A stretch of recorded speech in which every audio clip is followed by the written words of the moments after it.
मुख्यमंत्री अभ्युदय योजना में आप सभी प्रतियोगी छात्र छात्राओं का स्वागत है। मैं भूगोल की कक्षाओं के साथ आपके सामने उपस्थित हूँ। आप लोगों ने भारत के भूगोल के अंतर्गत पिछली कक्षाओं में उत्तर के पर्वतीय क्षेत्र के बारे में पढ़ा था। आज भारत का एक दूसरा जो है प्रमुख भौतिक विभाग जो है वो है प्रायद्वीपीय पठार। इस प्रायद्वीपीय पठार की विशेषताओं के बारे में हम लोगों को पढ़ना है। लेकिन इस प्रायद्वीपीय पठार की विशेषताओं को जानने से पहले कुछ हमको बेसिक कॉन्सेप्ट को क्लियर करना आवश्यक है। जैसे दो चीज़ें कही जाती हैं, एक प्रायद्वीपीय भारत और एक प्रायद्वीपीय पठार। तो यह जान लेना आवश्यक है कि प्रायद्वीपीय भारत के अंतर्गत हम क्या क्या सम्मिलित करेंगे और प्रायद्वीपीय पठार के अंतर्गत क्या क्या सम्मिलित करेंगे। कभी कभी इंटरव्यू वगैरह में पूछ लिया जाता है कि प्रायद्वीपीय भारत और प्रायद्वीपीय पठार में क्या अंतर है। तो चलिए सबसे पहले कुछ मूलभूत अवधारणाओं को हम जान लेते हैं, उसके बाद में आते हैं भारत के प्राकृतिक प्रदेश, भौतिक प्रदेश, मुख्य रूप से जो पर्वतीय क्या कहते हैं पठारी क्षेत्र है उसके बारे में हम जानते हैं। तो सबसे पहले अवधारणाओं को हम जान लेते हैं, उसके बाद में हम आते हैं। सबसे पहले हमें जानना होगा कि प्रायद्वीप या पेनिनसुला है क्या। प्रायद्वीप का तात्पर्य ये होता है कि कोई भी स्थलीय भाग जो समुद्र की ओर निकला हुआ हो उसको हम प्रायद्वीप कहते हैं। यानी ऐसा स्थल खंड जिसके तीन तरफ जल की स्थिति विद्यमान हो उसको हम प्रायद्वीप कहते हैं। जैसे आप भारत को देखेंगे तो इधर की तरफ अरब सागर, इधर की तरफ बे ऑफ बंगाल, बंगाल की खाड़ी, और दक्षिण की तरफ हिंद महासागर, यानी तीनों तरफ जल की स्थिति विद्यमान है और ये दक्षिणतम भूभाग इसी जलीय क्षेत्र की तरफ निकला हुआ है। तो हम कह सकते हैं संक्षेप में कि एक ऐसा स्थलीय खंड जिसके तीन तरफ जल की स्थिति हो और एक तरफ मुख्य स्थल भाग से जुड़ा हुआ हो, उसी को हम प्रायद्वीप या पेनिनसुला कहते हैं। अब हमें दूसरी चीज़ जान लेना आवश्यक है कि प्रायद्वीपीय भारत और प्रायद्वीपीय पठार में क्या अंतर है। प्रायद्वीपीय भारत और प्रायद्वीपीय पठार।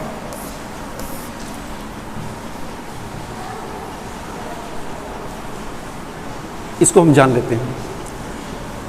देखिए, प्रायद्वीपीय भारत के अंतर्गत ये प्रायद्वीप का जो पठारी क्षेत्र है दक्षिण की तरफ,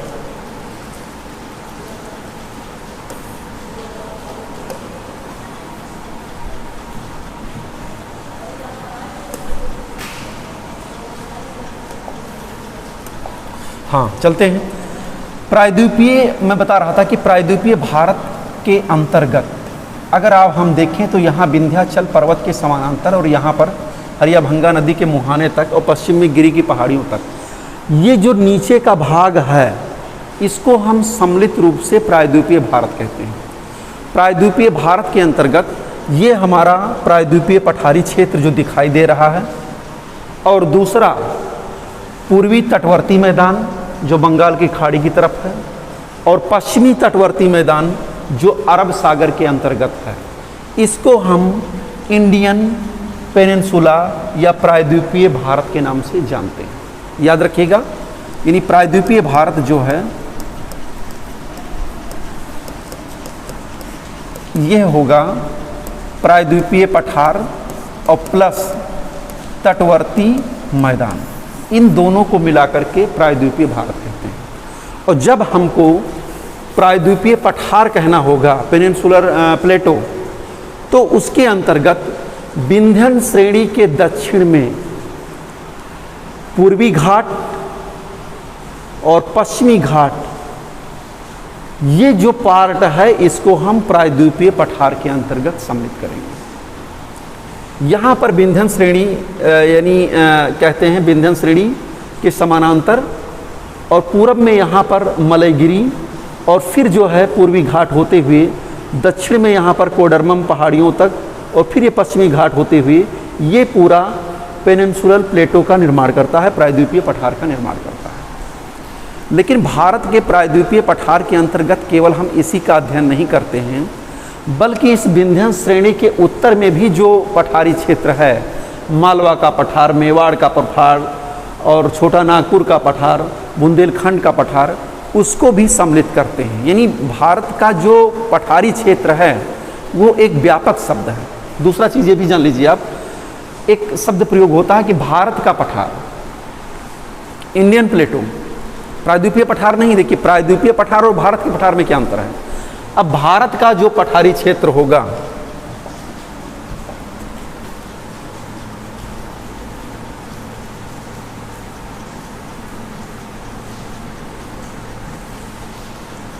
भारत का जो पठारी क्षेत्र होगा वो यहाँ पर अरावली रेंज से लेकर के, ध्यान रखिएगा। अब हम आते हैं दो चीज़ों पर, भारत का पठार और प्रायद्वीपीय पठार, इनमें क्या अंतर है।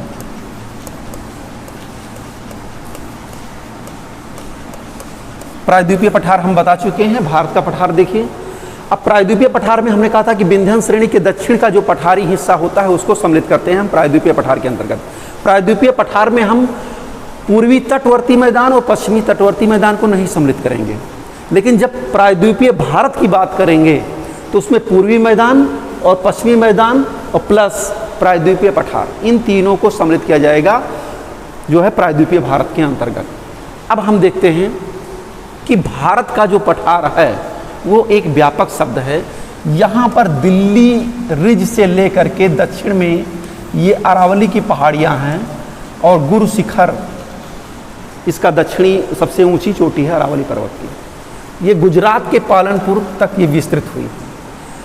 तो इस भारत के पठारी, पूरे पठारी क्षेत्र की सीमा, उत्तरी पश्चिमी सीमा पर अरावली पर्वत, फिर उसके बाद में यहाँ पर मेवाड़ का पठार, फिर ये बुंदेलखंड का पठार, कैमूर उच्च भूमि और फिर छोटा नागपुर का पठार, राजमहल की पहाड़ियाँ, ऐसे होता हुआ पूरब की तरफ ये पूर्वी घाट पर्वत श्रृंखला और दक्षिण में ये जहाँ पर कोडरमम जो दक्षिणी बिंदु है, अनाईमुड्डी जो दक्षिणी भारत की सबसे ऊंची चोटी है, वहाँ पर कोडरमम की पहाड़ियाँ दक्षिणी पठार का जो है हिस्सा निर्धारित करती हैं। यहाँ से लेकर के फिर हम उत्तर की तरफ चलते हैं, दक्षिणी सह्याद्र, मध्यवर्ती सह्याद्र, उत्तरी सह्याद्र, उत्तरी सह्याद्र तक। तो ये यहाँ पर फिर पश्चिमी घाट पर्वत के सहारे उत्तर की तरफ होता हुआ यहाँ पर गिर की पहाड़ियों को सम्मिलित करता हुआ फिर यहाँ गुरु शिखर तक, ये पूरा भारत का पठार के नाम से जाना जाता है। इसमें प्रायद्वीपीय भी हिस्सा यानी विंध्य श्रेणी के दक्षिण का भाग और विंध्य श्रेणी के उत्तर के भी पठारी और पर्वतीय क्षेत्रों को सम्मिलित किया जाता है। तो ये अवधारणाएं आपको स्पष्ट हो गई होंगी कि प्रायद्वीप क्या है, प्रायद्वीपीय पठार क्या है, प्रायद्वीपीय भारत क्या है और भारत का पठारी क्षेत्र किन किन हिस्सों में आता है। यही नहीं, इस पठार के अंतर्गत ये जो मेघालय का पठारी क्षेत्र है इसको भी यहाँ पर सम्मिलित हम करते हैं। तो आपको क्लियर हो गया होगा। अब हम चलते हैं मुख्य रूप से इन पठार की भौतिक विशेषताओं के बारे में जानते हैं।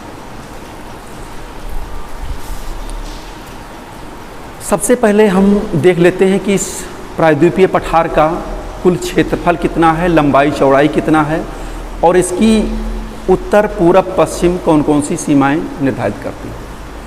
तो आप देखेंगे कि इस पूरा भारत का प्रायद्वीपीय पठार, भारत में अगर देखें तो कुल भौगोलिक क्षेत्रफल के लगभग 27.7% भाग पर पठारी क्षेत्र है। मैंने बताया था ये आंकड़ा ज्योग्राफी पढ़ाते समय, इंडिया ज्योग्राफी पढ़ाते समय इंट्रोडक्शन में ही हमने सारे आंकड़े आपको बता दिए थे। तो जो पठारी क्षेत्र का हिस्सा है वो 27.7% भाग भारत का जो है पठारी क्षेत्र के रूप में है। प्रायद्वीप का पठार लगभग 16 लाख वर्ग किलोमीटर क्षेत्र में ये जो है फैला हुआ।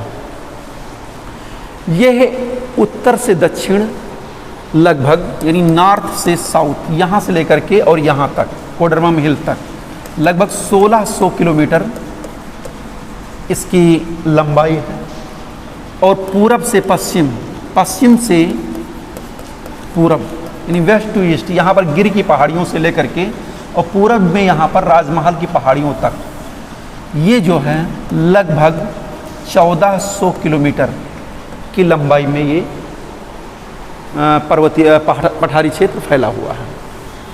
अब एक चीज़ मैं और बता दूं, इस पर्वतीय पठारी के उत्तरी क्षेत्र पर आपको ये मानचित्र क्लियर हो गया होगा, इसमें हमारे ख्याल से कोई आपको परेशान होने की ज़रूरत नहीं है।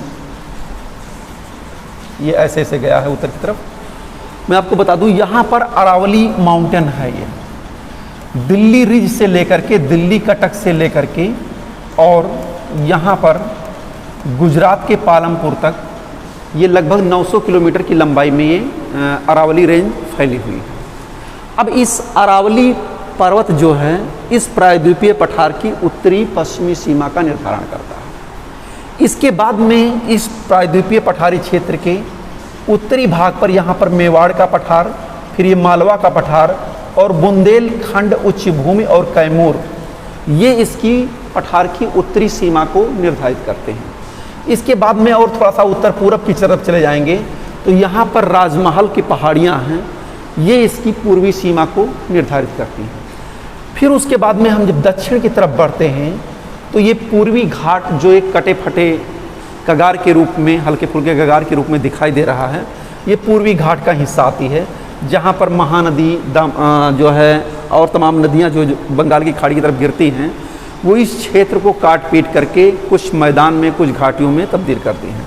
तो यहाँ पर आएंगे तो ये पूर्वी तटवर्ती पूर्वी घाट की श्रेणियाँ हैं और ये पूर्वी घाट जो है यहाँ पर दक्षिण में कोडरमम हिल के पास में, अनाईमुड्डी के पास में समाप्त हो जाता है, नीलगिरी पहाड़ियों के पास में। कोडरमम हिल जो है ये इसकी दक्षिणी सीमा को निर्धारित करता है, इस पठार की दक्षिणी सीमा को निर्धारित करता है कोडरमम हिल। इसके बाद में ये पश्चिमी घाट, यहाँ पर ताप्ती नदी से ले करके और आप देखेंगे यहाँ पर ये भी यहाँ तक आ जाता है, विभिन्न दर्रों के माध्यम से ये यहाँ पर कोडरमम हिल तक। तो ये इसके अंतर्गत ये पूरा हमारा प्रायद्वीपीय यानी भारत का पठारी भूभाग आता है। इस पठार पर केवल पठारी क्षेत्र ही नहीं है, क्योंकि पठार की जो डिफिनीशन है, अपने आसपास की भूमि से 300 या 300 मीटर अधिक ऊंचाई वाला भाग जो ऊपर से सपाट हो, उसको हम पठार कहते हैं। यानी पठार की विशेषता होती है कि कम से कम आसपास के क्षेत्र से देखने में वो ऊंचा दिखाई दे रहा हो और ऊपर का भाग सपाट हो, क्योंकि पठार निचले स्तर पर भी होता है, 300, 400, 500 मीटर की ऊंचाई वाला भी पठार होता है और तिब्बत का पठार यानी 5000 मीटर की ऊंचाई वाला भी हो सकता है। लेकिन ये जो प्रायद्वीपीय पठार है, भारत का पठार है, ये केवल पठारी क्षेत्र ही नहीं है। इस क्षेत्र में प्राचीन आर्कियन युगीन चट्टानों से लेकर के और प्री कैम्ब्रियन अरावली पर्वत श्रेणी से लेकर के तमाम विंध्यन श्रेणी, सतपुड़ा श्रेणी, नीलगिरी श्रेणी, इन पठारी, पहाड़ी और श्रेणियों के रूप में ये विभक्त है। और इन्हीं पठारी क्षेत्रों को नदियों ने काट पीट करके एक गहरे गर्त का भी निर्माण किया है, जिससे नर्मदा और ताप्ती भ्रंश घाटी में पश्चिम की ओर बह रही हैं। तो चलते हैं हम सबसे पहले इस पठारी क्षेत्र की मुख्य विशेषताओं को जान लेने के पश्चात में आते हैं, देखते हैं कि इसका ढाल किधर की तरफ है। इस प्रायद्वीपीय पठार का जो स्लोप है वो 3 तरफ बनता है। पहला नॉर्थ की तरफ यानी उत्तर की तरफ, उत्तरी क्षेत्र की तरफ स्लोप ढाल। दूसरा ढाल आता है वेस्ट यानी पश्चिम की तरफ और तीसरा ढाल आता है पूरब या दक्षिण पूर्व की तरफ। ये 3 स्लोप इस पर्वतीय पठारी क्षेत्र पर जो है मुख्य रूप से दिखाई दे रहे हैं। तो मैं आपको इनको क्लियर कर दूं। आप यहाँ पर देखेंगे कि अरावली जो रेंज है यह एक मुख्य जल विभाजक के रूप में काम करती है। इसको अभी जब मैं आगे पढ़ाऊँगा तो क्लियर करूँगा कि किस प्रकार से अरावली पर्वत श्रेणी एक जलवायु का भी विभाजन करती है, 2 क्षेत्रों के ड्रेनेज सिस्टम को भी अलग करती है और दो क्षेत्रों के प्राकृतिक वनस्पति और जो एग्रीकल्चर क्रॉप्स हैं, उत्पाद हैं, उनको भी जो है अलग करने का काम अरावली पर्वत करती है। हम देखते हैं कि यहाँ पर विंध्य श्रेणी के उत्तर में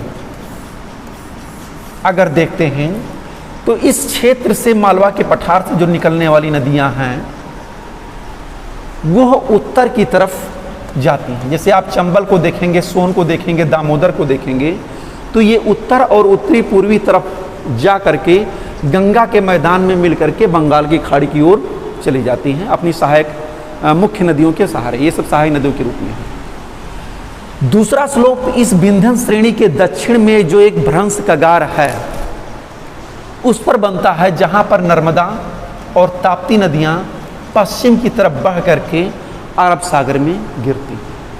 यही नहीं, जो ये हमारा पश्चिमी घाट है, वेस्टर्न घाट है, ये एक कगार के रूप में है जिसका निर्माण क्रेटेशियस युग से योसीन युग तक हुआ था। यानी भ्रंशन की प्रक्रिया के परिणाम स्वरूप ये अरब सागर का हिस्सा नीचे की तरफ धंस गया था और ये कगार ऊपर की तरफ उठा हुआ था। तो इससे भी तमाम नदियां निकल करके अरब सागर में गिरती हैं, मांडवी, जुआरी, ठीक है, और अभी नदियों के नाम बता देंगे हम। और इसी पश्चिमी घाट के ऊंचाइयों से तमाम नदियां निकल करके पूरब की तरफ बह करके बंगाल की खाड़ी में गिरती हैं। गोदावरी, कृष्णा, कावेरी, ये सब नदियां जो है पूरब की तरफ बहती हुई बंगाल की खाड़ी का अपवाह तंत्र बनाती हैं। तो इस प्रकार से हम अगर पठार का स्लोप देखें तो जो नदियां उत्तर की तरफ बहती हैं विंध्य श्रेणी के उत्तर में, तो विंध्य श्रेणी के उत्तर में इसका जो स्लोप है ये उत्तर और उत्तर पूरब की तरफ है। इस जो ये कगार है जो जल विभाजक का काम करता है पश्चिमी घाट, इस पश्चिमी घाट से निकलने वाली नदियाँ, कुछ नदियाँ पश्चिम की तरफ अरब सागर में गिरती हैं और ज़्यादातर नदियाँ इस पठार का अगर हम सामान्य स्लोप देखेंगे तो ये पश्चिम से पूरब की तरफ ही दिखाई देता है। पश्चिम की तरफ ऊंचाई अधिक है और पूरब की तरफ जैसे जाएंगे वैसे वैसे ऊंचाई कम होती जाती है। तो सामान्य ढाल इसका इस पश्चिमी घाट से पूरब की तरफ, पूरब की यानी बंगाल की खाड़ी की तरफ इसका स्लोप पड़ता है। तो ये चीज़ें आपको क्लियर हो गई होंगी। हमने देख लिया इसकी सीमाएं कौन कौन सी हैं और इसका स्लोप किस तरफ है। अब मैं बता दे रहा हूँ आपको प्रायद्वीपीय पठार की उत्पत्ति कैसे हुई, कैसे ये प्रायद्वीपीय पठार बना। तो प्रायद्वीपीय पठार, चूँकि मैं ये चीज़ पढ़ा चुका हूँ आपको जूलॉजिकल हिस्ट्री में, प्रायद्वीपीय पठार के मैंने बताया था कि प्रायद्वीपीय पठार के अंतर्गत अरावली श्रेणी को भी सम्मिलित किया जाता है। अरावली श्रेणी से लेकर के और दक्षिण में जो यहाँ पर कोडरमम हिल्स है, इस सबको सम्मिलित किया जाता है। ये प्री कैम्बियन चट्टानों से लेकर के आर्कियन युगीन चट्टानों से लेकर के और इसमें ऊपरी कार्बानिफरस युगीन चट्टानें मिलती। हमने बताया था आपको कि आर्कियन युगीन चट्टानों में ग्रेनाइस निशिष्ट चट्टानें पाई जाती हैं और उन आर्कियन युगीन चट्टानों के अपर्दन और निक्षेपण के परिणाम स्वरूप धारवाड़ और कुडब्बा क्रम की चट्टानों का निर्माण होता है। फिर विंध्यन क्रम की शैलें पाई जाती हैं जिनमें चूना पत्थर और तमाम भवन निर्माण सामग्री इसमें प्राप्त होती है।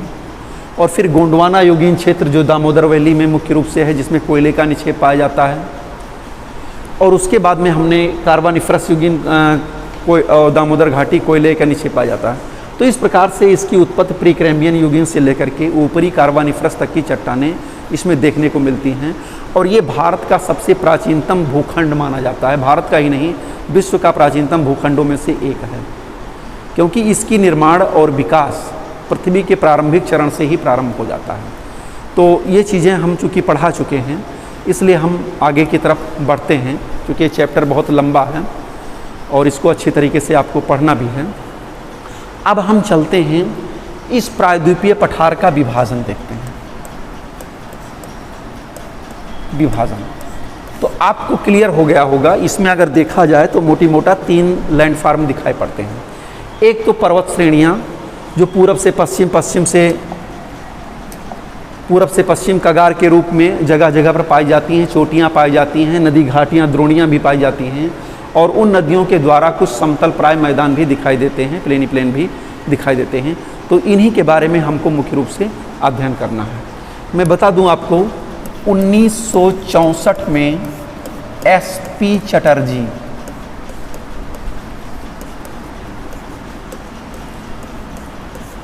National atlas organisation. इस संस्था में ये मुख्य रूप से एक विद्वान के रूप में इन्होंने काम किया है। इन्होंने इस प्रायद्वीपीय पठार को 8 वृहत और 25 मध्यम पार्ट में डिवाइड किया। एसपी चटर्जी का नाम आपने सुना होगा, भारतीय भूगोलवेत्ताओं में से एक हैं। नेशनल एटलस ऑर्गेनाइजेशन कोलकाता में इन्होंने वर्क काम किया है। तो इन्होंने इस क्षेत्र पर रिसर्च करते समय 8 वृहद और 25 मध्यम स्तर की स्थलाकृतियों में इसको डिवाइड किया गया, क्योंकि ये पठारों और पर्वत क्रमों का एक स्वरूप यहाँ पर देखने को मिलता है। तो सबसे पहले मैं आपको बता दूँ, इस प्रायद्वीपीय पठार को मैं मुख्य रूप से 7 पार्ट में डिवाइड करता हूँ, और उस 7 पार्ट के अंतर्गत जो भी पर्वत क्रम हैं, पठारी क्षेत्र हैं या नदी घाटी क्षेत्र हैं, उनको मैं सम्मिलित करने जा रहा हूँ। इसको आप देख लेंगे तो शायद में सारा कॉन्सेप्ट आपका क्लियर हो जाएगा।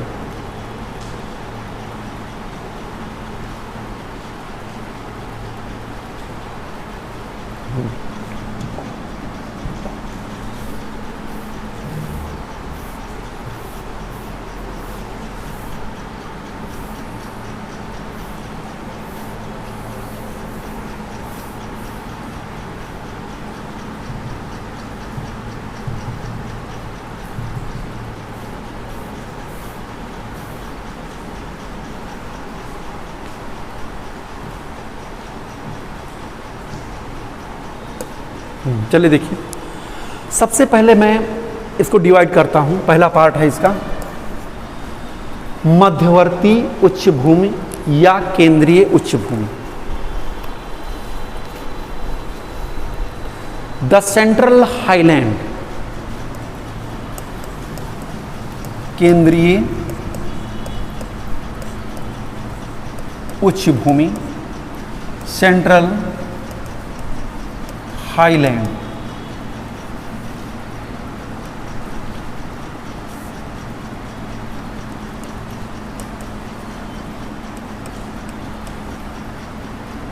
केंद्रीय उच्च भूमि। आप देख रहे होंगे ये जो पार्ट दिखाई दे रहा है यहाँ पर, ये मध्यवर्ती उच्च भूमि है। इसके अंतर्गत हम मुख्य रूप से एक तो अरावली पर्वत श्रेणी, दूसरा मेवाड़ का पठार,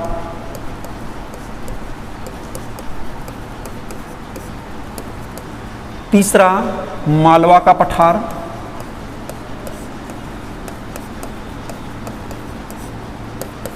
चौथा बुंदेलखंड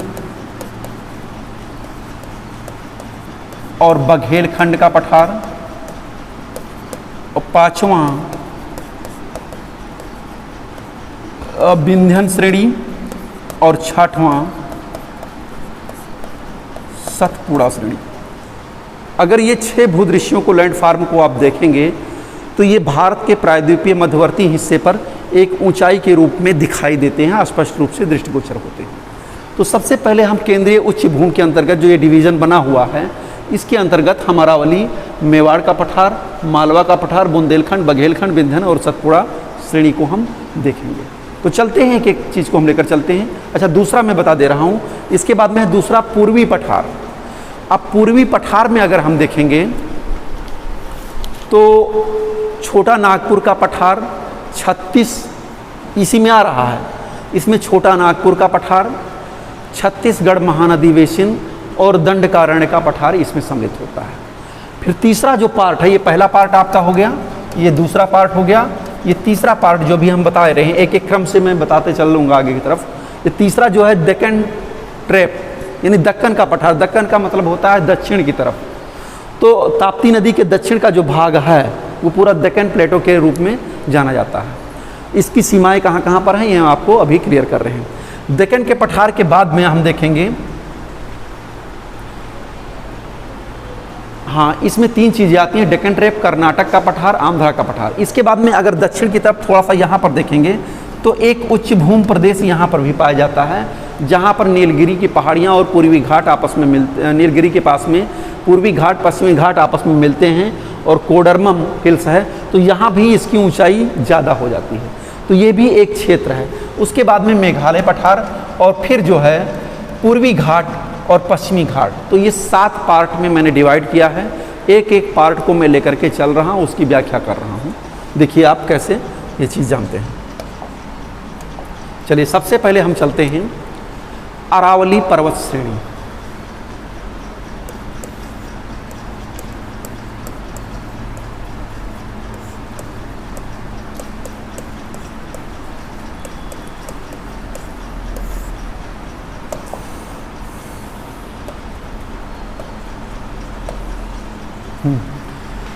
अरावली पर्वत श्रेणी का विस्तार, जैसा कि अभी हमने शुरुआत में बता दिया था कि दिल्ली रिज से लेकर के और दक्षिण में पालनपुर तक, हाँ यहाँ पर दिल्ली रिज से लेकर के और दक्षिण में पालनपुर तक ये जो हिस्सा है इसको हम अरावली पर्वत श्रेणी के रूप में जानते हैं। ये लगभग 800 किलोमीटर इस अरावली श्रेणी की लंबाई है, यानी दिल्ली कटक से लेकर के गुजरात में पालनपुर तक ये 800 मीटर इसकी लंबाई है। इसकी जो चौड़ाई है वो मुख्य रूप से उत्तर और दक्षिण की तरफ चौड़ाई में ये अंतर पाया जाता है।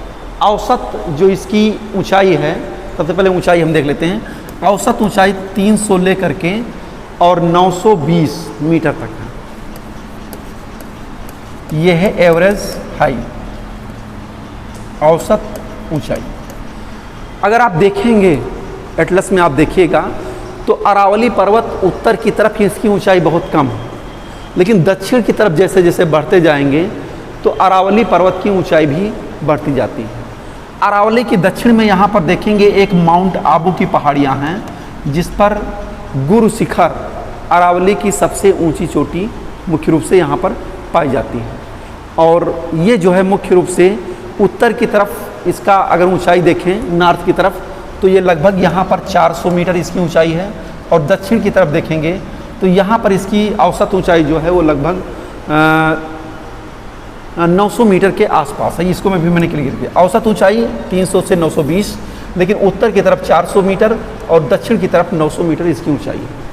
इसी अरावली पर्वत के दक्षिण की तरफ यहाँ पर अगर आप देखिए ध्यान से, तो यहाँ पर माउंट आबू की पहाड़ियों में एक दिलवाड़ा का जैन मंदिर पाया जाता है, जो महत्वपूर्ण तीर्थ स्थल है। अब हम कुछ चीज़ें आपको और बताने वाले थे।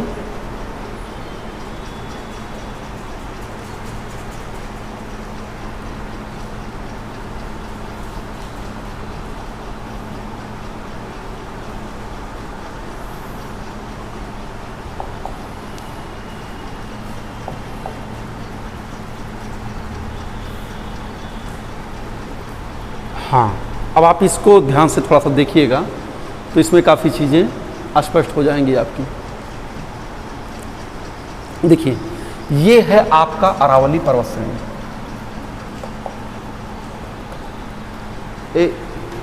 ये अरावली पर्वत श्रेणी जो है आपका ये विस्तार दिखाया गया है। ओके, क्लियर हो गया। ये गुजरात का हिस्सा है, ये दक्षिण में मालवा का पठार है, ये अरावली श्रेणी है, ये राजस्थान का हिस्सा ये दिखाई दे रहा है। यह अरावली पर्वत श्रेणी एक जल विभाजक के रूप में भी काम करता है। इसी अरावली पर्वत से तमाम नदियां निकल करके पूरब की तरफ जो चलती हैं, जो सिंधु तंत्र है, गंगा नदी तंत्र है, ये अरावली पर्वत के पूरब में प्रवाहित होता है, जबकि इसके पश्चिम में सिंधु नदी तंत्र प्रवाहित होता है। हालांकि वो काफ़ी दूरी पर है। इस अरावली पर्वत से तमाम नदियां निकल करके भी जो है अंदर की तरफ चली जाती हैं। देख लो, क्लियर आ रहा है। इस अरावली पर्वत से तमाम नदियां निकल करके राजस्थान के बांगर और मरुस्थलीय क्षेत्र से होते हुए उसी अंतः स्थलीय भाग में ही विलीन हो जाती हैं। यहाँ की जो सबसे प्रमुख नदी है वो है लूनी नदी। ये यहाँ से बह करके ये आती है, ये लूनी नदी यहाँ पर आप देखेंगे। और लूनी की सहायक नदियाँ हैं सकरी, जवाई, बांदी, सलेरी, ये सब तमाम नदियां हैं जो पश्चिम की तरफ और दक्षिण पश्चिम की तरफ बढ़ती हुई कुछ लूनी नदी में मिल जाती हैं और कुछ अंतःस्थलीय मरुस्थलों में ही समाहित हो जाती हैं, उनका पता नहीं चलता है। लूनी नदी भी एक अंतःस्थलीय अपवाह तंत्र का उदाहरण प्रस्तुत करती है, क्योंकि यहाँ पर एक कच्छ के रण में आकर के समाप्त हो जाती है, उसी में ये विलीन हो जाती है। तो इस प्रकार से हम देखते हैं कि एक जल विभाजक के रूप में अरावली पर्वत है। अरावली पर्वत के पश्चिम का जो हिस्सा है, ये वाला भाग जो है, ये एक डिज़र्ट एरिया है। हम अगर आपको बताएं तो आप दूसरे मानचित्र में इसको देख सकते हैं।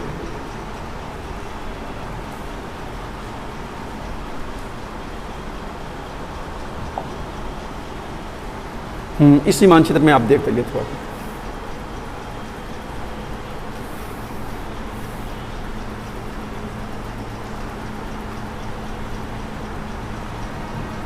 चलिए देखते हैं इस तरह की तरफ। लोकेशन आप क्लियर कीजिए और जो चीज़ बता रहा हूँ उसको ध्यानपूर्वक सुनिए बस।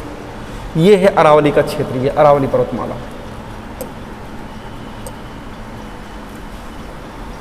ये अब मानचित्र में देखेंगे यहाँ पर, तो ये नदियाँ निकल करके यहाँ पर कच्छ के रण में ऐसे विलीन हो जाती हैं। लूनी इस क्षेत्र की एक प्रमुख नदी है, ऐसे बह करके यहाँ पर आती है।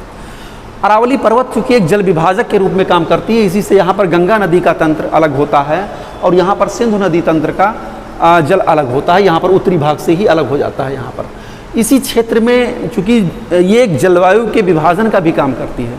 अरब सागर से आने वाला मानसून जो है इसी अरावली के सहारे जो है उत्तर की तरफ चला जाता है और ये पश्चिमी जो राजस्थान का भाग है ये वर्षा से अप्रभावित रहता है। अगर हम देखेंगे, अगर जलवायु विशेषताओं को देखें तो इस अरावली पर्वत श्रेणी के पश्चिम की तरफ, उत्तर पश्चिम की तरफ दो एरिया दिखाई पड़ते हैं। एक होता है सेमी डिज़र्ट एरिया और एक होता है डिज़र्ट एरिया।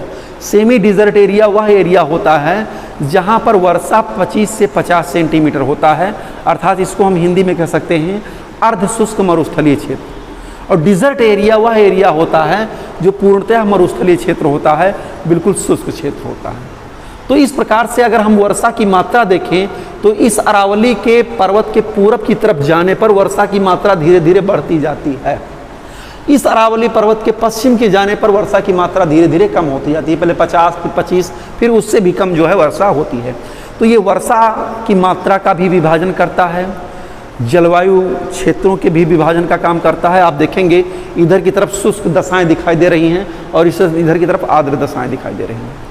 लेकिन इसी क्षेत्र में, राजस्थान के मरुस्थलीय क्षेत्र में एक नहर निकाली गई है जिसको हम इंदिरा गांधी कैनाल कहते हैं।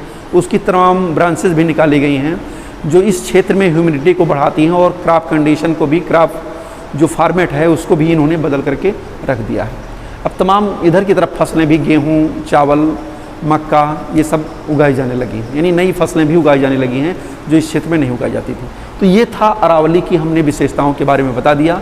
उत्तर से दक्षिण 800 किलोमीटर 900 किलोमीटर की लंबाई के मध्य में स्थित है। उत्तर की तरफ ऊंचाई 400 मीटर, दक्षिण की तरफ ऊंचाई जो है ये 900 मीटर है। यहाँ पर आप देख रहे हैं 1722 लिखा हुआ है, 1222 या 1722।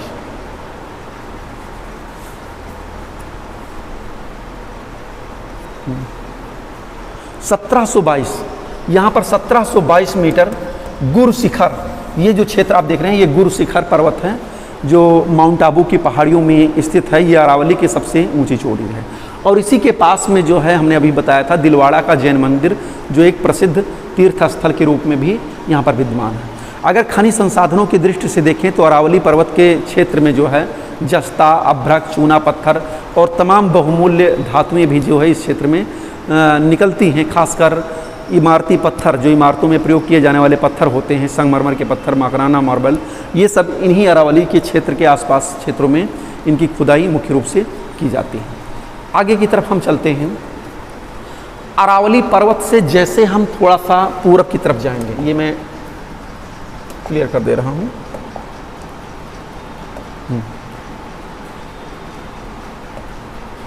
चलिए, जिससे ये आपने देखा अभी ये अरावली श्रेणी, ओके। इधर की तरफ अगर आप देखेंगे तो ये विंध्य श्रेणी है, ओके। अब अरावली और इधर की तरफ ये जो है मालवा का पठार है, ओके। ये आपका मालवा का पठार है। ये अब अरावली और मालवा को अलग करने का काम एक और पठारी क्षेत्र करता है, जिसको हम मेवाड़ का पठार के नाम से जानते हैं। ये क्षेत्र जो है ये मेवाड़ का है। अरावली, मेवाड़ के उत्तर पश्चिम में अरावली और दक्षिण पूरब की तरफ मालवा और उत्तर में बुंदेलखंड की उच्च भूमि, ये जो है अलग करती है मेवाड़ पठार को। इसका मुख्य विस्तार राजस्थान और मध्य प्रदेश में है। इससे एक नदी निकलती है इसी क्षेत्र से, जिसको हम बनास नदी के नाम से जानते हैं, और ये बनास नदी आगे चल करके चंबल नदी से मिल करके जो है उत्तर मैदानी क्षेत्र में प्रवेश कर जाती है। तो यहाँ पर ये मेवाड़ का पठार है। और इस मेवाड़ के पठार के बाद में हम चलते हैं, दूसरा जो भाग है वो है मालवा का पठार। अब हमें आ जाना पड़ेगा अलग।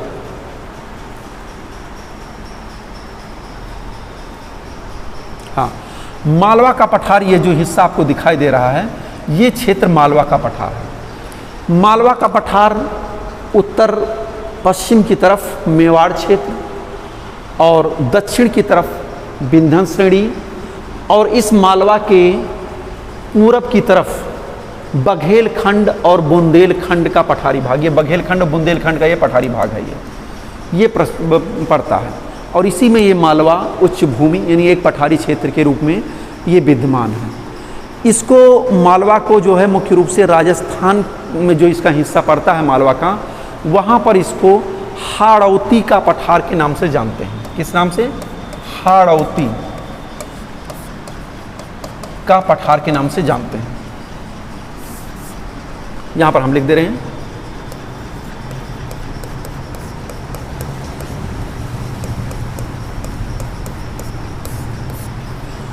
ओके, मालवा का पठार मुख्य रूप से अगर देखें इसका अक्षांशीय और देशांतरी विस्तार, क्योंकि मेरे पास जो मैटर है वो बहुत ही डीप है। ये भी मालवा का पठार एक तरीके से बेसाल्ट चट्टानों से बना हुआ है। लावा का प्रवाह क्रिटेशियस एज में इस पर भी हुआ था, और उसके अपर्दन और अपक्षय के परिणाम स्वरूप यहाँ पर जो है काली मिट्टी का भी क्षेत्र मुख्य रूप से पाया जाता है। कपास की फसल उत्पादित करने के लिए ये मुख्य रूप से जाना जाता है। यहाँ का जो ड्रेनेज सिस्टम है मालवा का पठार का, ये विंध्य श्रेणी के आसपास के उत्तर में इसका जो ड्रेनेज है, अगर हम देखें तो यहाँ पर चंबल और उसकी सहायक नदियाँ कुछ जो है उत्तर की तरफ चली जाती हैं।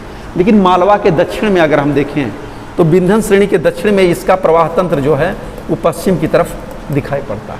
तो इस प्रकार से ये भी एक पठारी आकृतियों वाला है। और इस क्षेत्र में मैं बता दूं, मालवा के पास में महू इंदौर जो पड़ता है, खासकर मध्य प्रदेश में पड़ता है, वहीं से चंबल नदी निकलती है और उत्तर पूरब की क्षेत्र की ओर प्रवाहित होती है अपनी सहायक नदियों के साथ, और बहुत ही बीहड़ का निर्माण करती है। यहाँ से ऐसे निकलती हुई ऐसे इस तरफ जाती है, तो बीहड़ का भी निर्माण मुख्य रूप से इस क्षेत्र में करती है।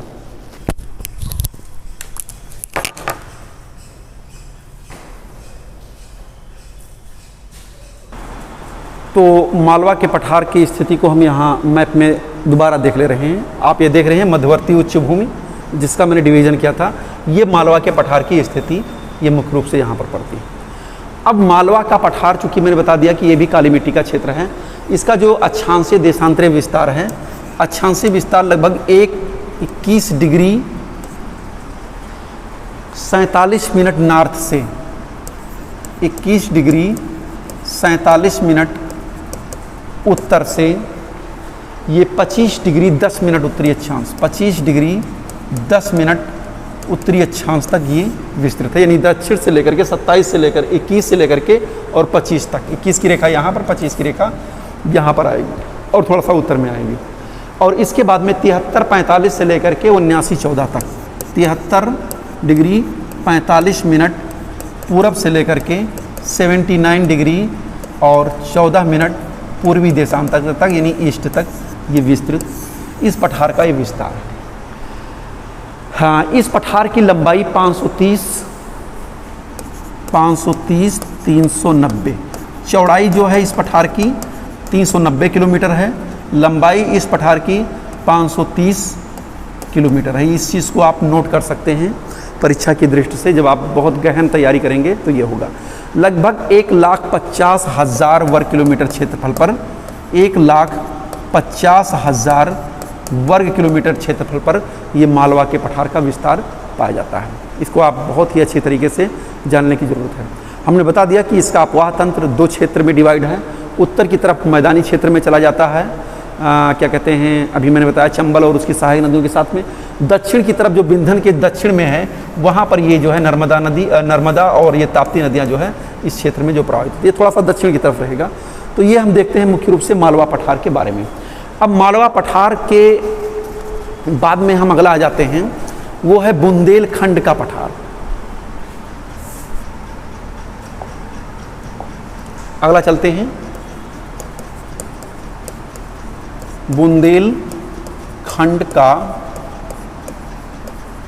पठार। कुछ चीज़ें मैं बता रहा हूँ, उसको आप ऐसे ही जानते रहिए। बुंदेलखंड का पठार इसी मालवा पठार का जो ये हिस्सा है, ये क्षेत्र है, ये बुंदेलखंड और बघेलखंड के पठार के नाम से जाना जाता है। क्योंकि ये सेंट्रल हाईलैंड है और सेंट्रल हाईलैंड में 6 स्थलाकृतियाँ मुख्य रूप से दिखाई देती हैं। ये आपका मालवा पठार, इधर की तरफ मेवाड़ पठार, ये अरावली, ये बिंधन, सतपुड़ा, और यहाँ पर जो है ये क्षेत्र जो आएगा मुख्य रूप से यही जो है आएगा बुंदेलखंड का पठार आएगा, और इसी के पूर्व का हिस्सा होगा बघेलखंड का पठार। बुंदेलखंड का पठार उत्तर प्रदेश के 7 जनपद और मध्य प्रदेश के 7 जनपदों में इसका विस्तार पाया जाता है। उत्तर प्रदेश के जो 7 जनपद हैं यूपी के, वो आप देखेंगे इसी क्षेत्र पर जो जनपद हैं, अगर उनकी लोकेशन आप एटलस में देखें तो ये हमीरपुर, बांदा, चित्रकूट, जालौन और महोबा, ललितपुर, झांसी, ये 7 जनपद जो है उत्तर प्रदेश के, और 7 जनपद मध्य प्रदेश के। यानी मध्य प्रदेश के अगर देखें दतिया, टीकमगढ़, छतरपुर, पन्ना, दामोह, सागर, विदिशा, ये मध्य प्रदेश के 7 जनपद, और उत्तर प्रदेश के 7 जनपदों को मिला करके ये बुंदेलखंड का पठार सुनिश्चित होता है, इसकी सीमाएं सुनिश्चित होती हैं। और इस क्षेत्र में भी चंबल और उसकी आसपास की नलिका, यहाँ पर गली और इरोजन, गली और क्या कहते हैं, हाँ, गली इरोजन बहुत ज़्यादा है। गली इरोजन का मतलब छोटी छोटी नलिकाओं के माध्यम से जो अपर्दन करने का काम है वो चंबल नदी मुख्य रूप से करती है, और इस क्षेत्र में भी महाखड्ड बीहड़ का निर्माण करती है, यानी बेडलैंड टोपोग्राफी इस क्षेत्र में भी मुख्य रूप से दिखाई देती है, उत्खात स्थलाकृति दिखाई देती है। क्योंकि इस क्षेत्र में ग्रेनाइट और नीच चट्टानें पाई जाती हैं, इसलिए यहाँ पर इनके अपर्दन और अवशेष से प्राप्त जो डिपोजिशन हुआ है वो रेड सॉइल के रूप में यहाँ पर दिखाई दे रहा है। और ये जो है सूखा प्रभावित क्षेत्रों के रूप में है। सूखा प्रभावित क्यों है, इसको मैंने मानसून पढ़ाते समय बताया था कि इधर की तरफ जब बंगाल की खाड़ी की मानसून ऐसे से आती है तो यहाँ तक पहुँचते पहुँचते वो शुष्क हो जाती है, और इधर की तरफ जब अरेबियन ब्रांच आती है तो विंध्य श्रेणी से होते हुए यहाँ पर जो मैंने बताया था कि नर्मदा ताप्ती वाली जो शाखा है, भ्रंश घाटी की शाखा है, वो भी यहाँ पर बुंदेलखंड पहुँचते पहुँचते शुष्क हो जाता है। तो ये क्षेत्र जो है वर्षा से अप्रभावित रहता है, और ये भारत के प्रमुख सूखाग्रस्त क्षेत्रों में भी ये आता है। अब चलते हैं, दूसरा है बघेलखंड का पठार। इसी सेंट्रल हाईलैंड में जो अगला पार्ट है वो है बघेलखंड का पठार।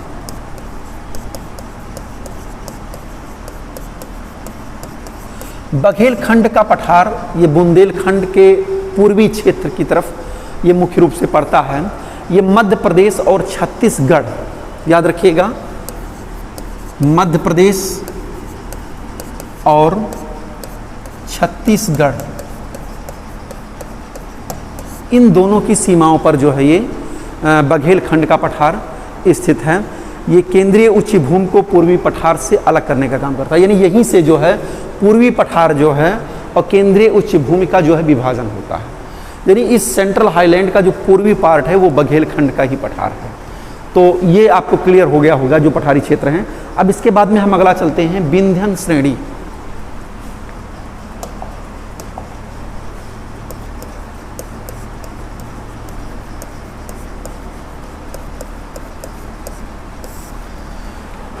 विंध्य श्रेणी आप देख रहे हैं, ये चूंकि थोड़ा सा पार्ट ये दक्षिण की तरफ बनेगा। अगर इसको हम दूसरे मैप में अगर देखें तो देखते हैं दूसरा मैप है या कैसे है।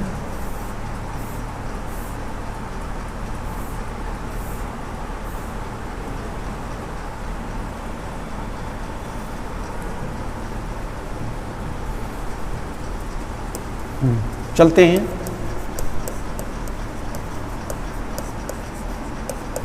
विंध्य श्रेणी के बारे में पढ़ते हैं। विंध्य श्रेणी आप यहाँ पर देख रहे हैं, यहाँ से लेकर के इसका विस्तार ऐसे कई श्रेणियों के रूप में विंध्य श्रेणी यहाँ पर दिखाई देने को मिल रही है।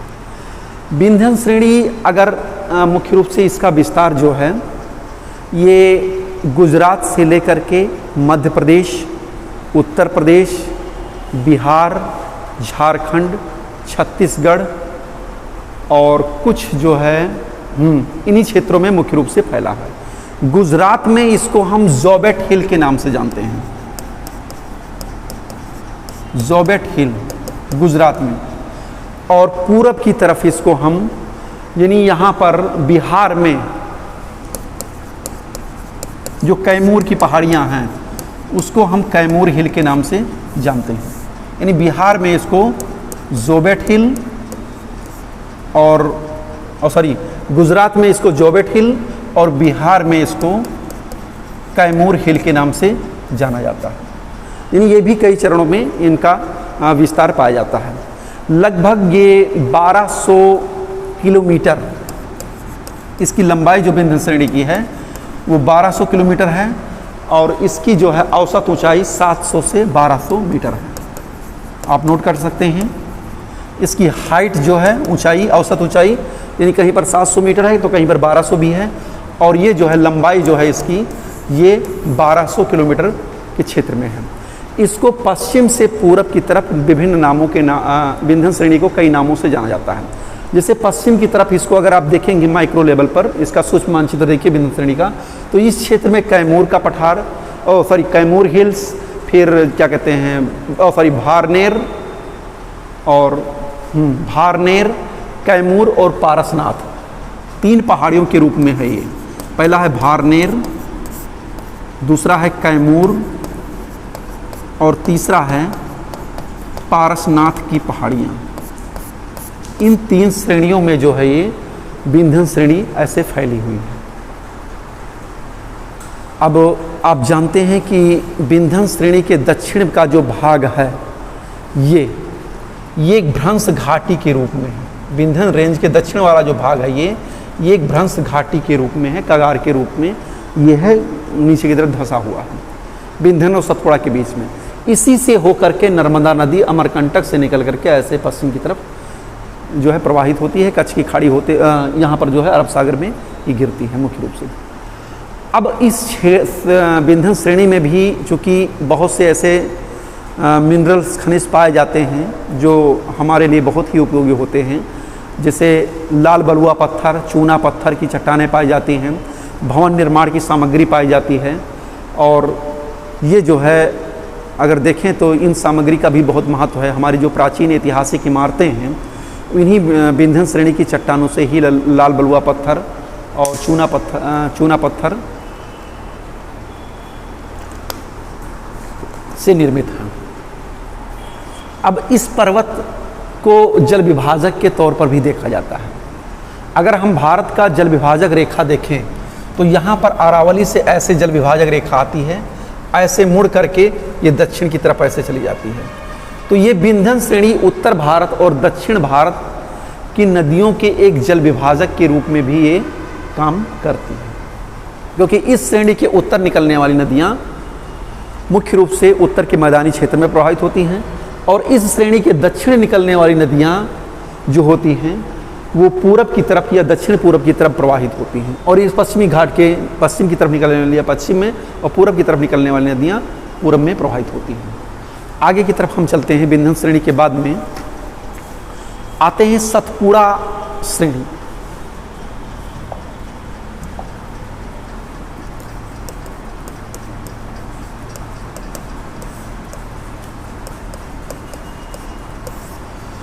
विंध्य श्रेणी के बाद में एक भ्रंश घाटी है, भ्रंश कगार है, और उसके बाद में जो दूसरी श्रेणी यहाँ पर दिखाई दे रही है वो सतपुड़ा श्रेणी के रूप में। सतपुड़ा श्रेणी भी जो है, जो ये सतपुड़ा रेंज है, ये एक ब्लैक माउंटेन के रूप में है। ये माना जाता है कि भ्रंशन की प्रक्रिया के कारण इसका स्वरूप जो है एक ब्लैक माउंटेन के रूप में हो गया है। और ये जो है पश्चिम से पूरब की तरफ राजपीपला की पहाड़ी,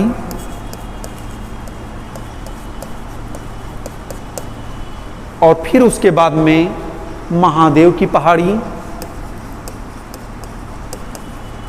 और फिर जो है मैकाल श्रेणी। इन तीनों श्रेणियों के रूप में पश्चिम से पूरब की ओर ये विस्तृत है। आप परीक्षा की दृष्टि से इनको याद रखिएगा कि पश्चिम से पूरब जो सतपुड़ा रेंज है वो राजपीपला, महादेव और मैकाल श्रेणियों के रूप में विभाजित है। और इसी पर्वत श्रेणी पर एक है धूपगढ़ 1350 मीटर।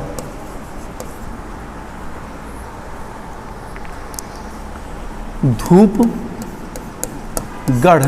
ये 1350 मीटर इस श्रेणी की जो है सबसे ऊंची पर्वत चोटी पाई जाती है। यहीं पर ये धूपगढ़ की लोकेशन आप देखेंगे तो इसी क्षेत्र में ये मुख्य रूप से मैकाल श्रेणी में पाई जाएगी। महादेव पहाड़ी पर जो है ये धूपगढ़ मुख्य रूप से पाई जाएगी।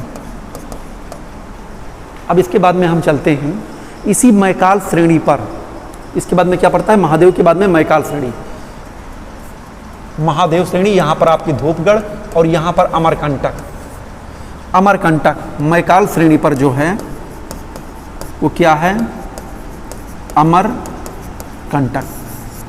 और ये अमरकंटक से नर्मदा नदी निकल करके पश्चिम की तरफ प्रवाहित होती है, भ्रंश घाटी से होती हुई अरब सागर में विलीन हो जाती है। और इसी नर्मदा नदी से उत्तर की तरफ देखेंगे तो सोन नदी प्रवाहित होती है, पश्चिम की तरफ नर्मदा और दक्षिण की तरफ जो है महानदी प्रवाहित होती है। क्योंकि इस क्षेत्र में ग्रेनाइट बेसाल्ट चट्टानों की अधिकता भी पाई जाती है और ये भी नर्मदा और ताप्ती के बीच जल विभाजक का काम करती है, क्योंकि इसके उत्तर में जो है नर्मदा नदी ऐसे और दक्षिण की तरफ ताप्ती नदी ऐसे बह करके पश्चिम में आती है, एस्चुरी बनाती हुई अरब सागर में गिर जाती है। अब ये आपका पार्ट कंप्लीट होता है सेंट्रल हाईलैंड के बारे में मैंने बता दिया। ये जो आपका इतना पार्ट ये मैं घेर रहा हूँ ये सेंट्रल हाईलैंड के रूप में जाना जाता है। इस सेंट्रल हाईलैंड में हमने आपको बताया अरावली पर्वत, मेवाड़ का पठार, मालवा का पठार, बुंदेलखंड का पठार, बघेलखंड का पठार, विंध्य श्रेणी और सतपुड़ा श्रेणी। ये जो है सेंट्रल हाईलैंड यानी मध्यवर्ती उच्च भूमि का निर्माण करते हैं। अब हम चलते हैं इस पठार का जो सेकंड पार्ट है। देखिए इसको मैं कुछ आपको क्लियर कर दूंगा ताकि आपको कोई दिक्कत ना हो। इसके नोट्स वगैरह जो भी हैं वो हम देखते हैं। दूसरा जो पार्ट है उसको हम ईस्टर्न प्लेटो के नाम से या पूर्वी पठार के नाम से हम जानते हैं। सबसे पहले हमें ये जान लेना जरूरी है कि इस पूर्वी पठार में कौन कौन सी चीज़ें, कौन कौन सी स्थलाकृतियाँ सम्मिलित की जाती हैं, क्योंकि जब ये हम जान लेंगे तो आगे का काम हमारा आसान हो जाएगा। तो पूर्वी पठार में पहला आपका है छोटा नागपुर का पठार,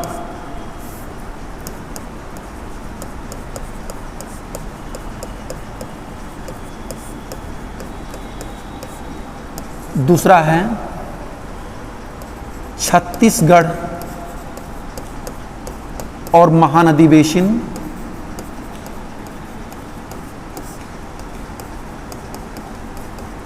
और तीसरा है दंडकारण्य का पठार।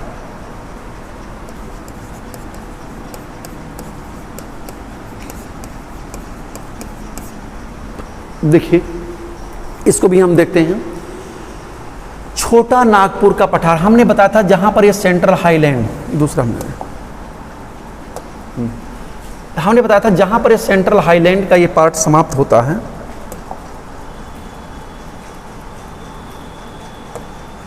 इस सेंट्रल हाईलैंड का ये पार्ट जहां पर समाप्त होता है यहाँ पर, वहीं से इसकी पूर्वी सीमा हमने बघेलखंड का पठार बताया था। ये जो क्षेत्र है ये आपका, ये पूरा पूर्वी पठार के नाम से जाना जाता है, जिसको हमने 3 पार्ट में डिवाइड कर दिया। सबसे पहले छोटा नागपुर का पठार, हम एक एक करके चलते हैं और एक एक का विश्लेषण करते हैं, उनकी विशेषताओं को जानते हैं। पहला है छोटा नागपुर का पठार। आप जान रहे हैं भारत में सबसे खनिजों के मामले में सबसे संपन्न क्षेत्र छोटा नागपुर का पठार ये आता है। इसका ज़्यादातर विस्तार मुख्य रूप से झारखंड में। कहाँ पर है? झारखंड में है। और इसके अंतर्गत और भी चीज़ें सम्मिलित होती हैं। दक्षिणी बिहार का हिस्सा और उत्तरी उड़ीसा का हिस्सा और पश्चिमी बंगाल का पुरुलिया जनपद, पश्चिमी बंगाल का पुरुलिया जनपद जो है, और छत्तीसगढ़ का उत्तरी हिस्सा ये भी सम्मिलित होता है। हाँ, उत्तरी छत्तीसगढ़, उत्तरी छत्तीसगढ़, ये इतने राज्य जो है छोटा नागपुर पठार की सीमा को सीमांकित करते हैं। यानी झारखंड, दक्षिण बिहार का दक्षिणी हिस्सा, उड़ीसा का उत्तरी भाग, पश्चिमी बंगाल का पुरुलिया जनपद और उत्तरी छत्तीसगढ़, यानी छत्तीसगढ़ का उत्तरी भाग जो है ये छोटा नागपुर पठार के अंतर्गत आता है। इस क्षेत्र की जो सबसे प्रमुख नदी है वो है दामोदर नदी। दामोदर नदी अपने सहायक नदियों के साथ बहती हुई जो है इस क्षेत्र में प्रवाहित होती है। और इसी क्षेत्र में गोंडवाना युगीन कोयला, यानी हमने बताया था कार्बोनिफरस एज में जो कोयला का निर्माण हुआ, वो इस क्षेत्र का जो है सबसे प्रमुख विशेषता है। खासकर झारखंड में झरिया, ये क्षेत्र जो है कोयले के मामले में बहुत ही संपन्न है। और कोयला ही नहीं, ये लगभग सभी खनिज संसाधनों की दृष्टि से, कोयला, लौहस, बॉक्साइट और तमाम खनिजों के बारे में ये सबसे महत्वपूर्ण रूप से प्रसिद्ध है। हाँ, चलते हैं। यहीं पर दामोदर रिवर प्रवाहित होती है जो छत्तीसगढ़ को छोटा नागपुर पठार से अलग करती है। थोड़ा सा हम इसका विस्तार पहले देख लेते हैं। रांची पठार को हजारीबाग से अलग करने का काम दामोदर नदी करती है। इस पठार के उत्तरी पूर्वी भाग में यहाँ पर देखिए राजमहल और पारसनाथ की पहाड़ियाँ हैं।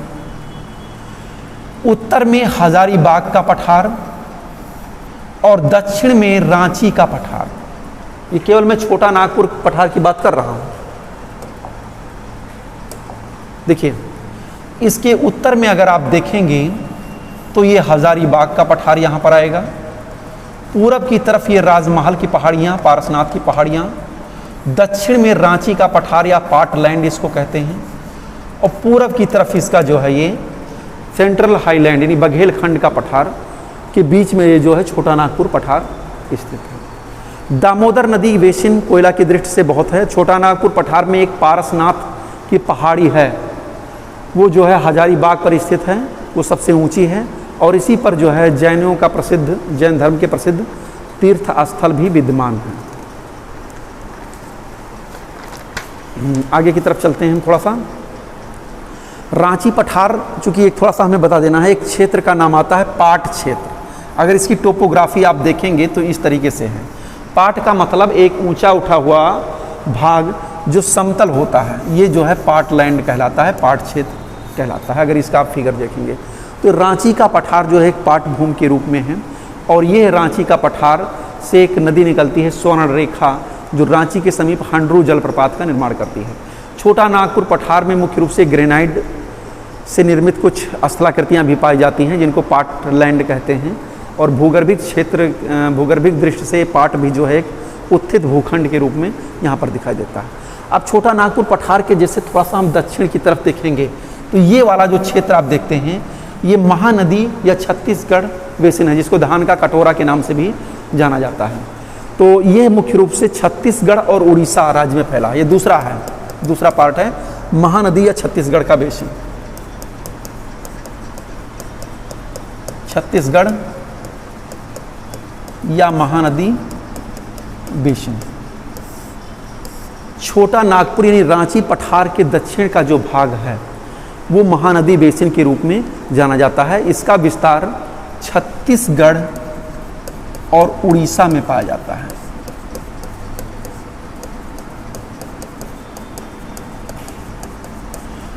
और ये छत्तीसगढ़ या महानदी बेसिन जो है ये छोटा नागपुर पठार यानी रांची पठार को दंडकारण्य प्लेटों से जो है अलग करता है।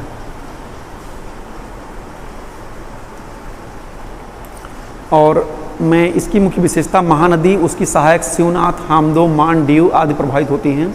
इसमें भी छत्तीसगढ़ क्षेत्र में भी मुख्य रूप से गोंडवाना क्रम की शैलें पाई जाती हैं, जिसके कारण कोयले का भंडार पाया जाता है। इसके आप दक्षिण में देखेंगे तो ये है दंडकारण्य का पठार, तीसरा लैंडस्केप है पूर्वी पठार का,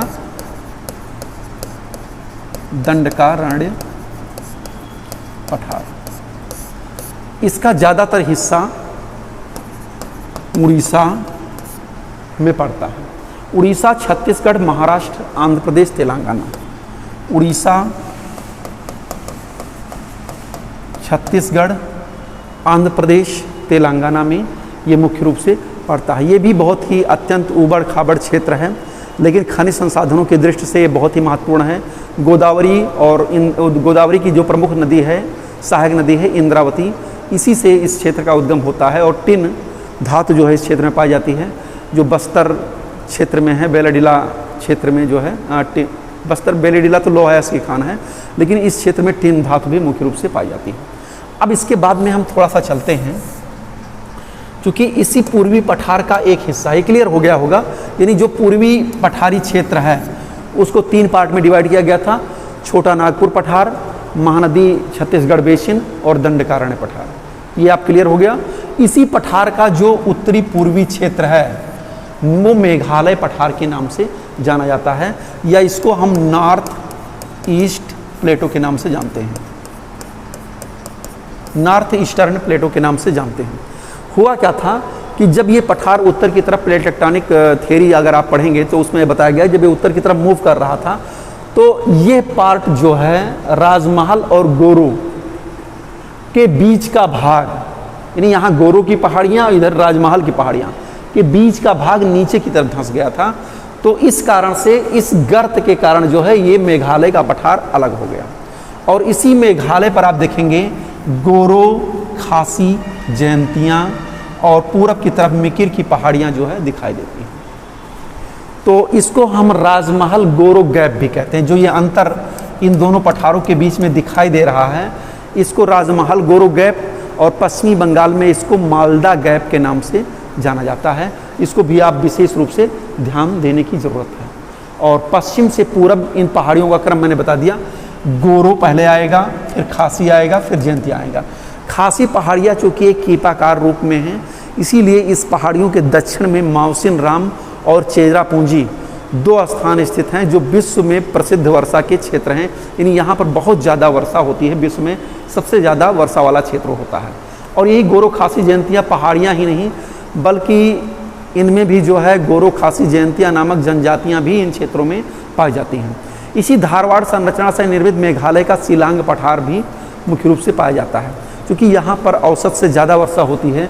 भारतीय मानसून जब उत्तर पूर्व की तरफ ऐसे प्रवाहित होता है तो इन्हीं गोरो खासी जयंतियों की पहाड़ियों में घुमड़ करके रह जाता है, और यहाँ पर बहुत ज़्यादा वर्षा होती है। ज़्यादा वर्षा होने के कारण इस क्षेत्र में निछालन भी हुआ है और लेटराइट मिट्टी का भी विकास इस क्षेत्र में हुआ है। अब आगे की तरफ चलते हैं, ये आपको क्लियर हो गया उत्तरी पूर्वी पठार के रूप में। अब हम चलते हैं दक्कन का पठार। ये हमारा थर्ड पार्ट है। पहला सेंट्रल हाईलैंड, दूसरा पूर्वी पठार, और ये मेघालय का हमने सम्मिलित कर दिया, और तीसरा दक्कन, दक्कन का पठार। दक्कन का मतलब ये होता है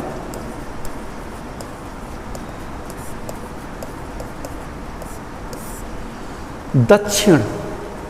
दक्कन के पठार को हम 3 पार्ट में डिवाइड करते हैं, पहले ये जान लीजिए, फिर उसके बाद में आपका काम आसान कर दें।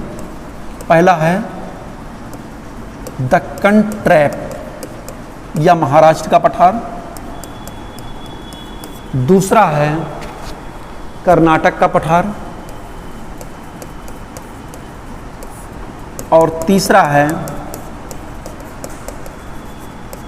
आंध्र का पठार। ये 3 जो है हम मुख्य रूप से दक्कन के पठार के रूप में सम्मिलित करते हैं। चलते हैं एक एक को हम देखते हैं। यहाँ पर सबसे पहले हम देखते हैं दक्कन ट्रैप।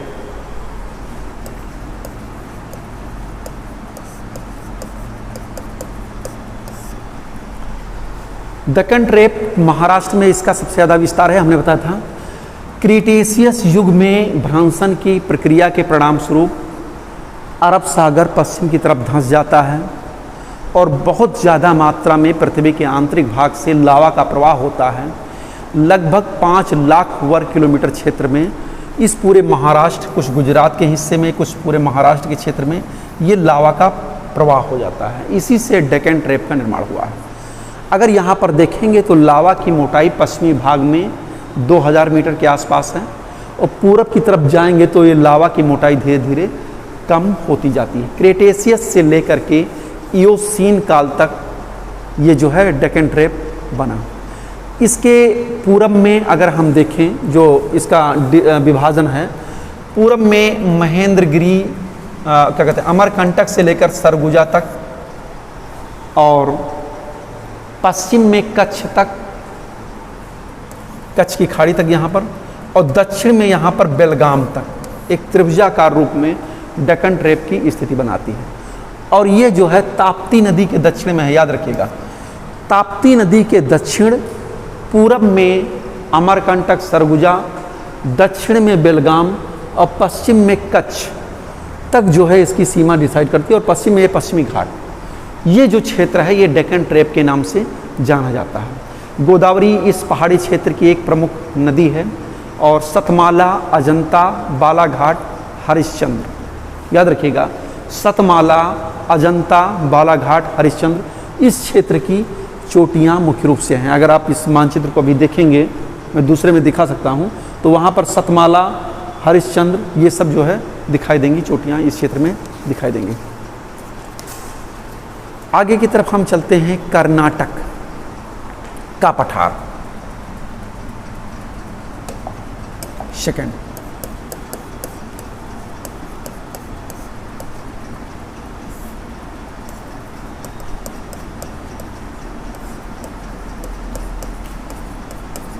कर्नाटक का पठार आप ये देख रहे हैं यहाँ बेलगाम से लेकर के, और ये जो क्षेत्र जो आपका पड़ता है ये कर्नाटक पठार के नाम से जानता है। लोकेशन यहाँ पर हमने आपको बता दिया।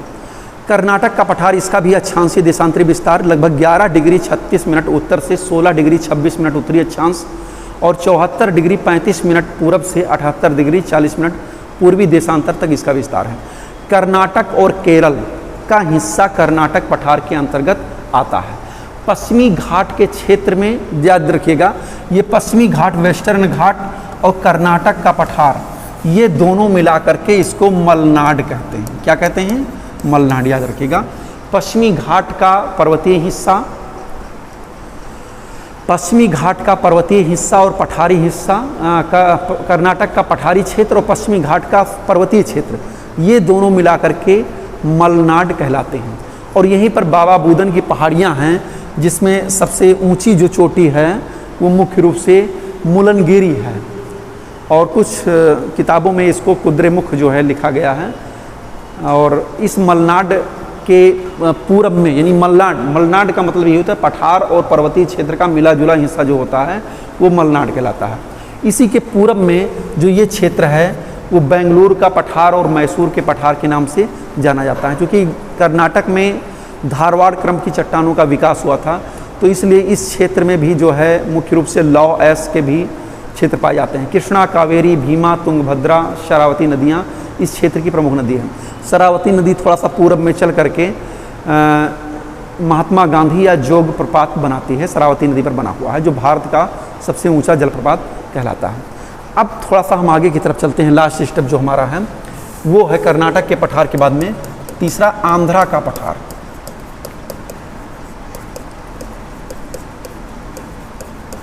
आंध्रा का पठारी क्षेत्र, ये हिस्सा जो है इस क्षेत्र में ये आ जाएगा, ये आंध्रा का पठार के नाम से जाना जाता है। आंध्रा पठार के अंतर्गत दो चीज़ें सम्मिलित होती हैं, एक रायलसीमा पठार, रायलसीमा पठार, और दूसरा तेलंगाना का पठार। तेलंगाना यानी ये क्षेत्र, ये दक्कन क्या कहते हैं, दंडकारण्य के थोड़ा सा दक्षिण वाला जो भाग तेलंगाना में ये पड़ेगा, और यहाँ पर ये क्षेत्र पड़ेगा। ये जो पार्ट होता है, यानी ये क्षेत्र और ये क्षेत्र आंध्रा का, तमिलनाडु ये थोड़ा सा और उत्तर में भी है, ठीक है। ये जो पार्ट जो पड़ता है ये मुख्य रूप से आंध्रा का पठार के नाम से जाना जाता है। इसका सामान्य ढाल पूरब की तरफ है। औसत ऊंचाई इसकी 300 से 600 मीटर है, और एक कटा फटा तट भी है यहाँ पर। उत्तर से दक्षिण लंबाई 810 किलोमीटर है, और पूरब से पश्चिम चौड़ाई इसकी, ईस्ट से वेस्ट चौड़ाई आंध्रा पठार की ये है आपका 534 किलोमीटर। इस क्षेत्र में आंध्रा का पठार है। कृष्णा नदी के बेसिन के दक्षिण का पठारी क्षेत्र, कृष्णा नदी के बेसिन के दक्षिण का जो पठारी क्षेत्र है उसको रायलसीमा पठार कहते हैं, जहाँ पर वेलिकोंडा, वालकोंडा, नल्लामलाई पर्वतों का विस्तार है। जबकि कृष्णा नदी के उत्तरी पठारी क्षेत्र को तेलंगाना का पठार कहते हैं। याद रखिएगा, कृष्णा नदी के द्वारा जो है ये उत्तर का भाग तेलंगाना का पठार और दक्षिण का पठार जो है वो आंध्रा का पठार के नाम से जाना जाता है। कृष्णा नदी इस क्षेत्र का विभाजक का काम करती है। तेलंगाना का ऊपरी हिस्सा पठारी है, उपजाऊ मैदान है। कृष्णा और गोदावरी नदी के दक्षिण में कृष्णा और गोदावरी नदी के बेसिन के मध्य में एक झील है, कलेरू झील, जो एशिया की सबसे बड़ी दलदली झील कही जाती है। एशिया की दलदली झील के रूप में जानी जाती है। अब इसके बाद में थोड़ा सा हम और चलते हैं। ये पठारी क्षेत्र तो यहाँ समाप्त हो जाता है, लेकिन ये क्षेत्र अगर हम देखें दक्षिण का भाग, इस पठार के बाद में जो दक्षिण का भाग है ये ऊंचा हुआ, एक कुबड़ के समान, जैसे बैल का कुबड़ होता है, कोई ऐसे ऊपर की तरफ लड़ जाए तो आगे वाला हिस्सा नीचे धंस जाता है, पीछे वाला हिस्सा उठ जाता है। तो ये क्षेत्र जो है ऐसे ऊपर की तरफ उठी हुई है। यहाँ पर ईस्टर्न घाट और वेस्टर्न घाट दोनों आकर के आपस में मिल जाते हैं। तो यहाँ पर पर्वत श्रेणियों और चोटियों की ऊंचाई बढ़ जाती है। यहाँ पर मुख्य रूप से नीलगिरी पर्वत श्रेणी, यहाँ पर दो बेटा 2637 और फिर अनायमुड्डी 2695। अनायमुड्डी को दक्षिण भारत की सबसे ऊंची चोटी के रूप में जाना जाता है। और इसी के दक्षिण में कोडरमम हिल्स मुख्य रूप से पाई जाती है। कोडरमम के बाद में ये पठारी क्षेत्र पूर्णतः समाप्त हो जाता है। और हम अब आगे की तरफ चलते हैं। जो आपको पढ़ना है पूर्वी घाट और पश्चिमी घाट, दो चीज़ें और बचती हैं जो इसी पठार क्षेत्र का हिस्सा है। चलते हैं, हम देखते हैं। तो आपका ये क्लियर हो गया, ये सेंट्रल हाईलैंड, पूर्वी पठार, दक्कन का पठार, आंध्रा का पठार और दक्षिण उच्च भूमि, ये क्लियर हो गया। अब चलते हैं हम पश्चिमी घाट, वेस्टर्न घाट, या इसको हम सह्याद्री के नाम से भी जानते हैं। पश्चिमी घाट एक कगार के रूप में है और यह भारत के गुजरात, महाराष्ट्र, गोवा, कर्नाटक, तमिलनाडु और केरल राज्यों में मुख्य रूप से पड़ता है। इसकी जो शुरुआत होती है पश्चिमी घाट की, वो हमने बता दिया, जहाँ से डेक्कन प्लेटो शुरू होता है, यानी ताप्ती नदी के दक्षिण का भाग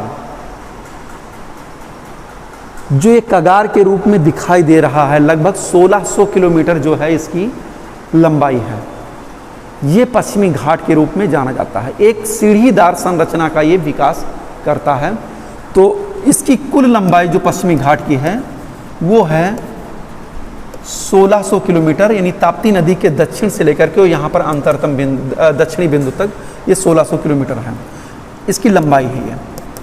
और इसकी औसत चौड़ाई है ये 1100, औसत ऊंचाई है 1100 से 1300 मीटर। हमने इसकी उत्पत्ति के बारे में बता दिया था, क्योंकि भ्रंशन की प्रक्रिया के द्वारा अरब सागर का पार्ट जो था पहले वो भी स्थलखंड के रूप में था, वो धंस गया और ये कगार के रूप में दिखाई दे रहा है। तो आप देखेंगे तो सीढ़ीनुमा संरचना है और इसका ढाल जो है पश्चिम की तरफ तीव्र कगार के रूप में है, जबकि पूरब की तरफ ये मंद होता चला जाता है।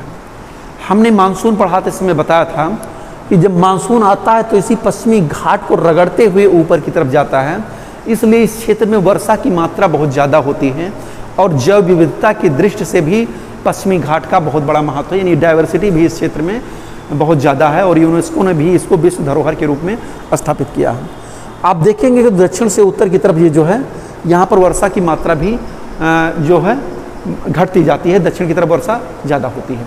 गोदावरी, कृष्णा, कावेरी, ताम्रपर्णी नदियाँ जो है इसी पश्चिमी घाट से निकल करके पूरब की तरफ बहती हैं। अब इस जो है दो पार्ट में इसको डिवाइड किया गया है।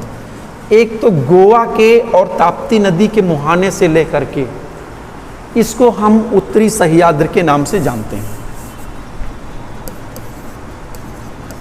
उत्तरी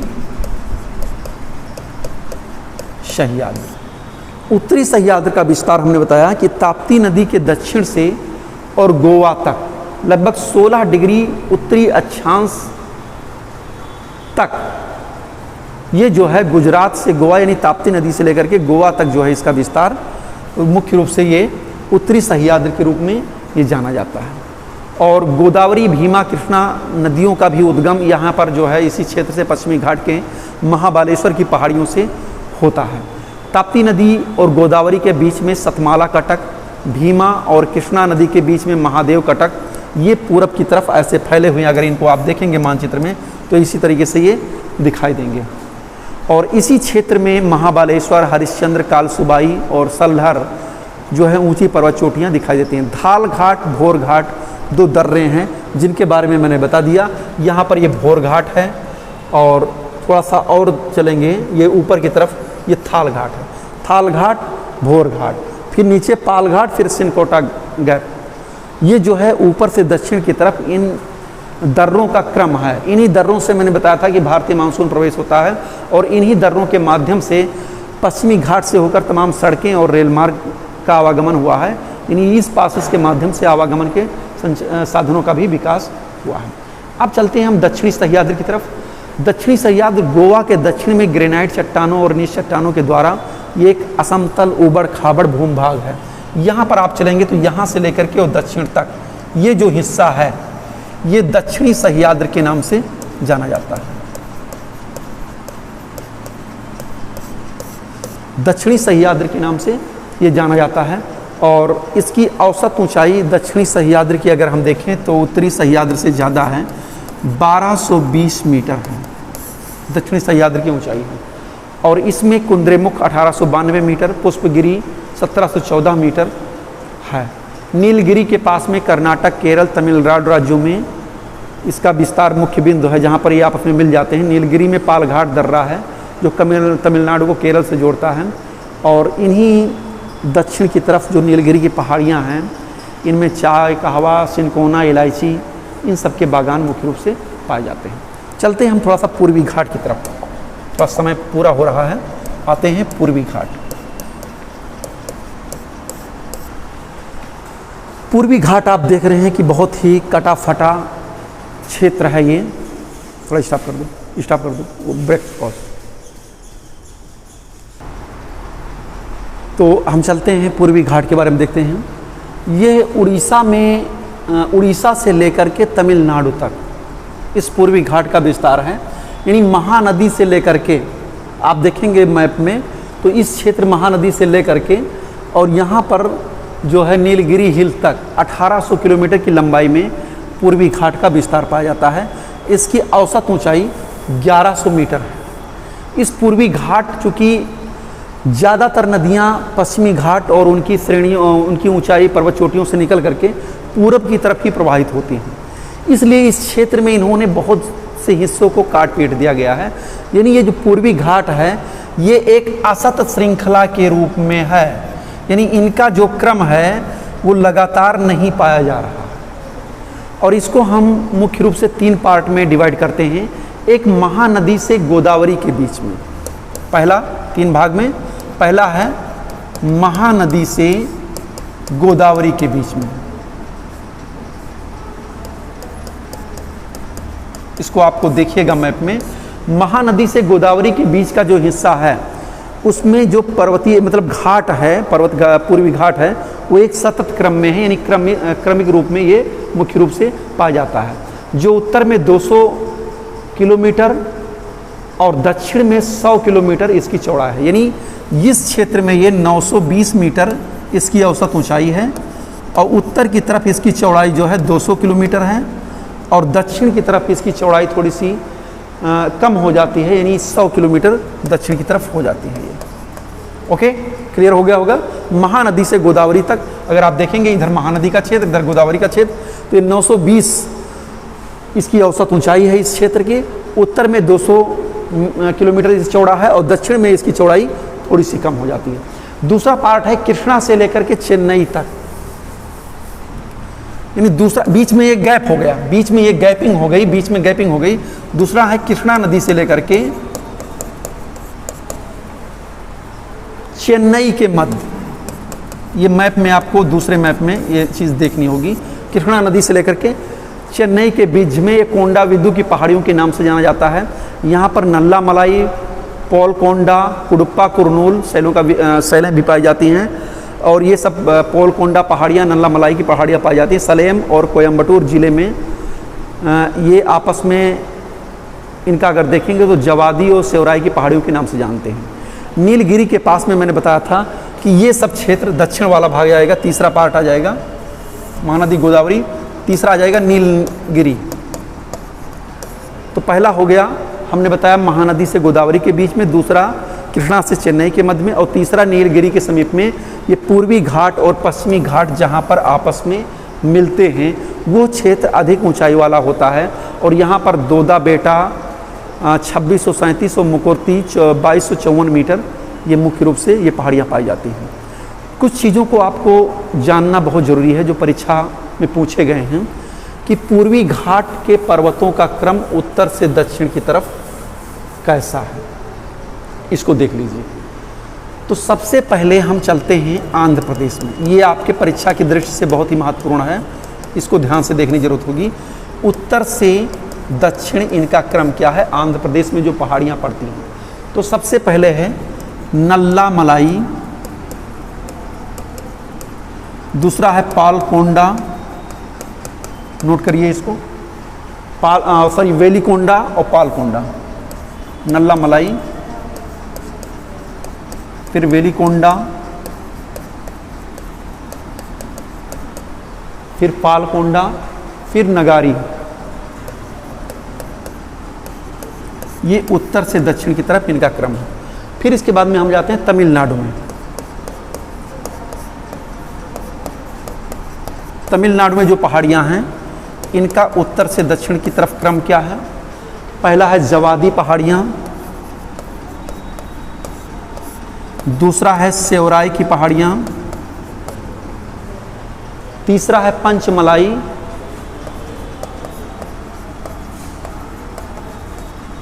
और फिर अगला है सिरुमलाई।